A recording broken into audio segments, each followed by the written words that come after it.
So I heard you want to get snatched and feel your best self when you're laying on the beach or walking down the aisle in your beautiful wedding dress by the time summer comes. With summer being nearly 16 weeks away, it is the perfect amount of time to start building and creating those habits that will help you achieve those fitness goals and have you feeling your best self for summer 2025. Because remember, summer bodies are built in the winter. So if you're watching this video, join me on this journey of committing to ourselves and committing to staying consistent and building those habits that will just make us feel our best selves. Today, I'm going to be giving you a complete 5 step-by-step checklist of how you're going to achieve your fitness goals and become unrecognizable by the summer. These are the exact steps that I'm currently implementing daily and have so far made some progress over my 40-day journey. So grab your pen and paper and make sure to stick around for step 5, because without that one tip, you will not be successful. Let's lock in for the summer and let's get on with the steps.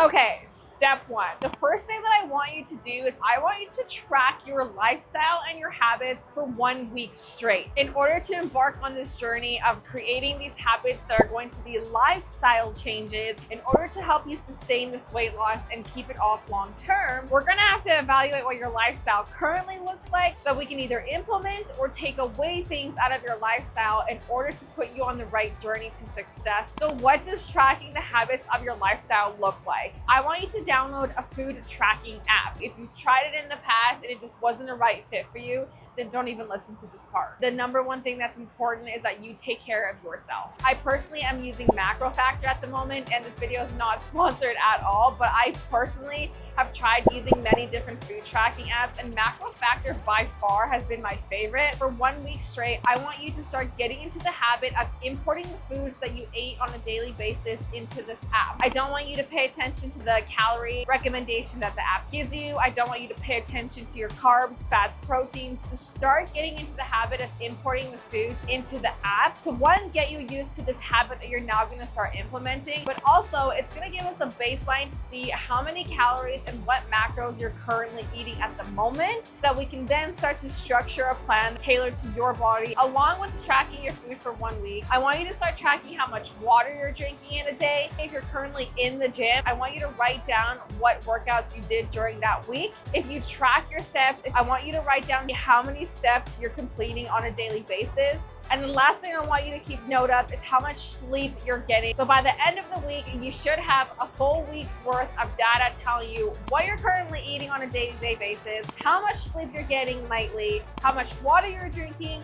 and how active you are during the week. Now that we've gotten a sense of what your current lifestyle looks like, beautiful, let's move on to the next step. Now that we have your baseline, now we're gonna want to find your TDEE, which stands for your total daily exercise expenditure. This number that we're gonna be looking for is going to be the amount of calories that your body needs in order to sustain itself and maintain the weight that you are currently at. Then once we find that number, we can either add or subtract from that total number in order to get you in a fat loss phase. This is what's known as a calorie deficit. You've probably heard that word time and time again, which is one of the main things that you want to be focused on if you're trying to enter this fat loss phase. There are literally so many calculators and tools that you can find online in order to find your individual TDEE based off of different factors that each website will ask you to input. One thing I want you to make note is when you are filling out the form, I want you to be completely honest. There's going to be a section where it's going to ask you what your activity level is. Now there's an option for moderate activity level,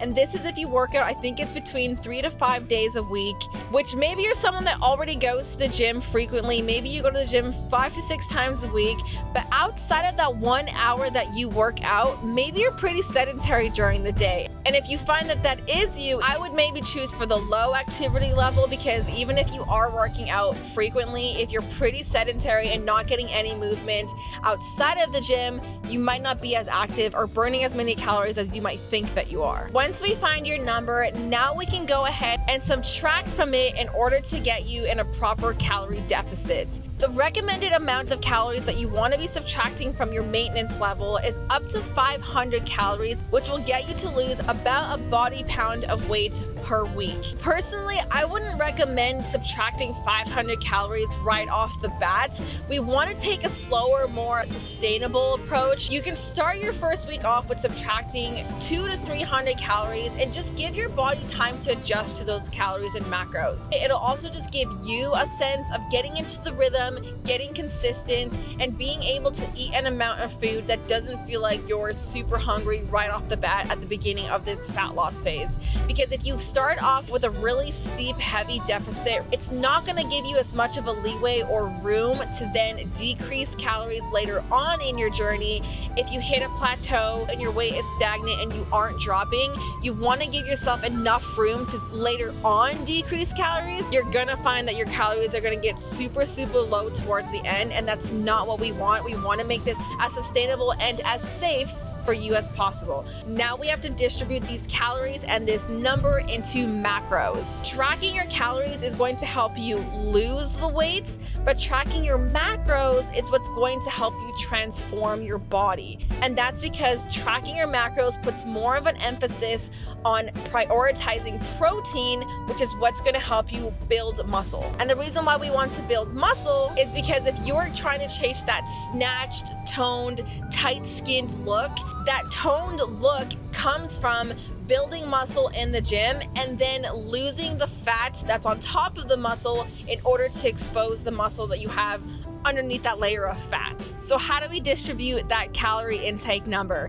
You're gonna wanna have at least 1 gram of protein per body weight. Your fats, you want the total intake to be between 20 to 25%, and fat is so important to help you recover your muscles in the gym, and then the rest can be filled out with carbs. You can go ahead and input your goals into the food tracking app that you are using. Now that we have the plan for your nutrition, let's move on to the next step. Now we get to go into what I consider the fun part, and this is going to be your gym routine. If you've never weight trained a day in your life, then this is the perfect time to start. I'm going to put up on the screen just all the multiple reasons why weight training is just so beneficial for your body and why building muscle is so essential and helpful in this journey of fat loss. You can 100% lose weight and lose fat without necessarily lifting weights, but I do want you just to remember the benefits that you do get if you do embark in weightlifting. But if running or swimming, any other type of way of moving your body is more your type of style,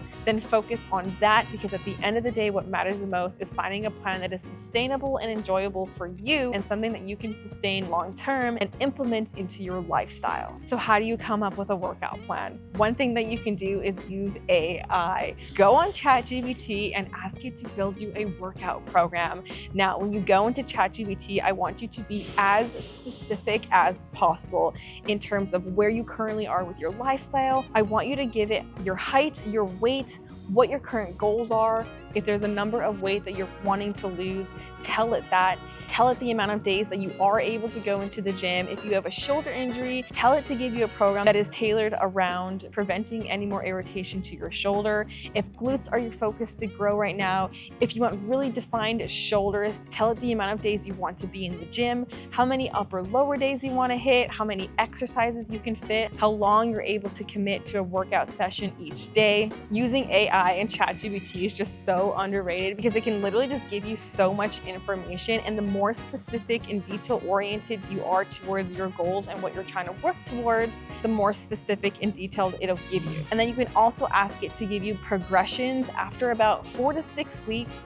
You don't want to be switching up your workout program and the exercises that you're doing weekly. And then you can ask ChatGPT to switch things up for you if you don't get bored doing the exact same things. Okay, now that you have your workout program specifically tailored to your goals, we need to come up with a step count. Now, going back to that data that you collected from that first week of your daily habits, I want you to see what your daily step goal is. If right now your daily step goal is 2K every single day, I don't want you to go ahead and make a goal of hitting 10,000 steps every single day, because it's not going to be very realistic for you to drastically hit that much more steps from one day to another. If your average right now is only 2K, set yourself a goal of 5K and try to hit 5K steps consistently every single day for a week. And eventually with time, and I'll go into more detail into step 4, we will add more steps and progress according to how your fat loss is going. Okay, now that we have your workout program and a step goal for you to try to attain every single day, let's move on to the next step. Now that we have your nutrition in check, and now that we have your workout plan, we're gonna be moving on to step 4. And this is going to be adding progression into your program over time. I want you to keep in mind you are more than capable of losing fat with strictly just focusing on your nutrition, and the movement and the cardio and the steps are going to be added tools, but your nutrition is going to be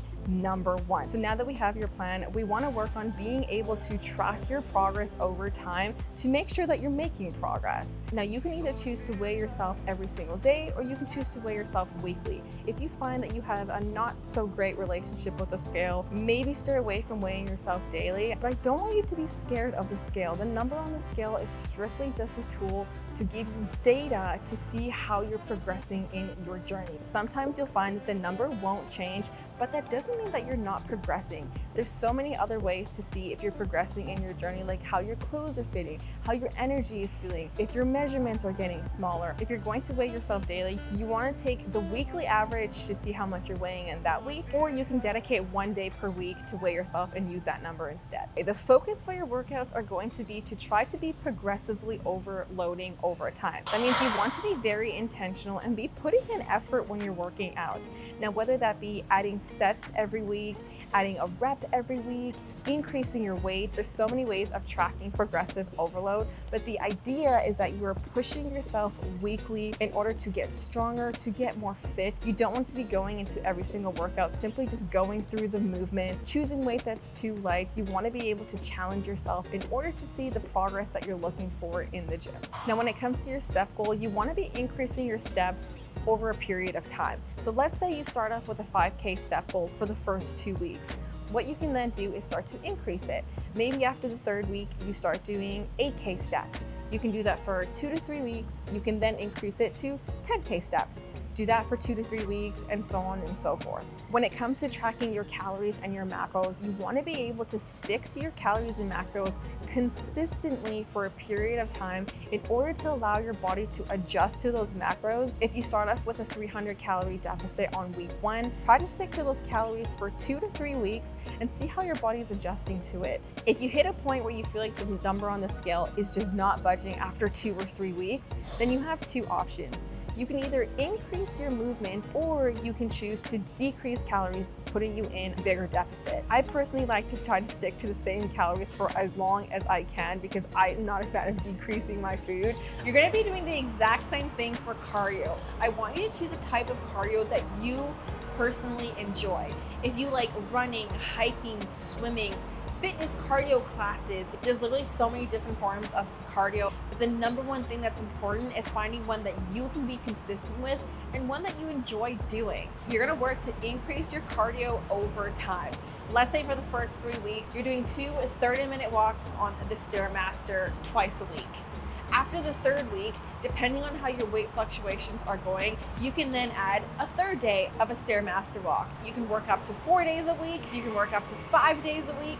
You can either work to implement your cardio by how many days you're doing it per week, or you can increase your cardio sessions. The key thing that you want to be implementing is adding more and doing more and moving more gradually over time and slowly so that it isn't a huge shock to your body. So for the first 3 or 4 weeks, don't aim to change anything until your body adapts to it for a certain period of time.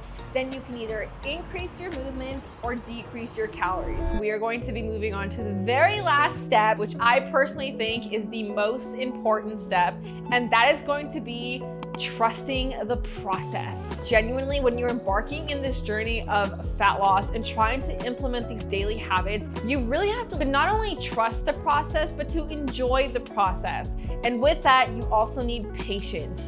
You need to be patient in this journey. You're not going to see results right off the bat. All great things takes time. And if you are committed to your goals and you are serious about undergoing this transformation, you need to be patient with yourself. If you go off track, if you one day miss a workout, if you don't hit your step goals one day, that's okay. What matters the most is that you're consistent over a long period of time and you're not chasing daily perfection. You are going to mess up, you're going to make mistakes, you're going to have off days. And although I want to make sure that you're staying disciplined and staying committed to your goals, as long as when you have those bad days, you pick yourself right back up and you get back on program the next day. Do your best to focus on implementing more whole foods into your daily intake. Whole foods are going to be so key in order to help you find more volume and to be able to eat more food. You're gonna notice how good it's going to make you feel. A fat loss journey shouldn't strictly be focused on chasing those aesthetic goals. I just wanna be skinny and look a certain way. It's about implementing and adding these habits into your daily life and lifestyle that make you feel your best self. Remember to just be consistent with your protocols, and I promise without a doubt, you will find the results that you're looking for. If you are starting this journey, I am rooting for you, I believe in you, and you have to believe in yourself.